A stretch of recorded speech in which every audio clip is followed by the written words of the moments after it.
सिल्लोड तहसील येथे तालुक्यातील 104 ग्रामपंचायतचे आरक्षण सोडत काढण्यात आले. आज दिनांक 7 जुलै संध्याकाळी 5:30 माध्यमांना मिळालेली माहिती अशी की सिल्लोड तालुक्यातील 104 ग्रामपंचायतीची सरपंच पदाचे आरक्षण सोडण्यात आले. यामध्ये तहसील कार्यालय इथे सदरील कार्यक्रम पार पडला. यावेळी उपविभागीय अधिकारी लतीफ पठाण, तहसीलदार सतीश सोनी, निवडणूक विभागाचे नायब तहसीलदार रुपाली सराफ यांची उपस्थिती होती. जनतेतून थेट सरपंच निवडण्यात येणार असल्याने आरक्षणाचे तालुक्याचे लक्ष लागले होते. तालुक्यातील राजकारणाचा दबदबा असलेल्या बहुतांश नेत्यांचे ग्रामपंचायतचे आरक्षण सर्वसाधारण व सर्वसाधारण महिलांसाठी सुटले असल्याने तालुक्यातील गावगाड्याचे राजकीय फंड चांगलाच रंगणार आहे.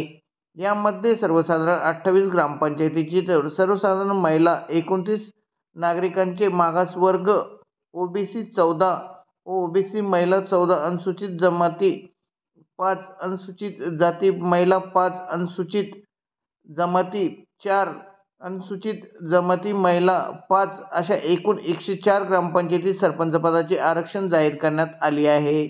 आरक्षण सोडत असताना अश्विनी बोराडे या 9 वर्षीय मुलीच्या हाताने सदरील यावेळी चिठ्ठ्या काढण्यात आल्या. यावेळेस सिल्लोड तहसीलचे कर्मचारी दत्तू साळवे, नरेश पेद्दी, प्रकाश पठेडवाड, अफरोज मुलतानी, आकाश राजपूत, राजू बसाये, देवीदास भोकरे, नबी शहा यांची यावेळेस उपस्थिती होती. सदरील कर्मचाऱ्यांनी आरक्षण सोडतीचे नियोजन केले होते.